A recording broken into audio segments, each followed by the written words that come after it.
Egg రోటీ చేసుకుందామండి. Egg రోటీకి eggs మనం beat చేసుకుందాం.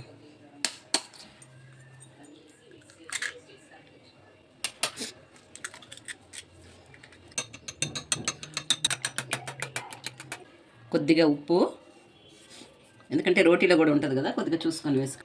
అల్లం వెల్లిగడ్డ పేస్టు, కొన్ని సన్నగా తరుగుకున్న పచ్చిమిర్చి, కొన్ని ఆనియన్స్,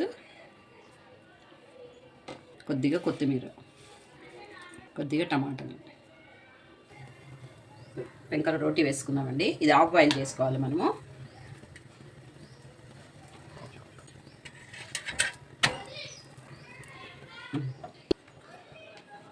మళ్ళీ రోటీని దాని మీద వేసుకున్నాం.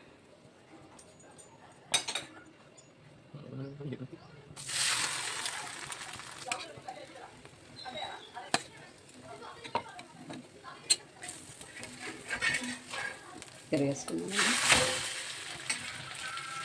అయిపోయిందండి. ఆమ్లెట్ రోటీ తీసేసుకుందాము. ఇలా కాల్చుకుంటే రెండు వైపులు సాగిపోతుంది. ఇటువైపు కూడా చూశారు కదా, రెండు వైపులా కాల్చాలి. వేడి వేడి ఆమ్లెట్ రోల్స్ రెడీ అయిపోయినాయండి. సాస్తో తింటే చాలా బాగుంటాయి. పిల్లలు చాలా ఇష్టంగా తింటారు. మా ఛానల్ని లైక్ చేయండి, సబ్స్క్రైబ్ చేయండి.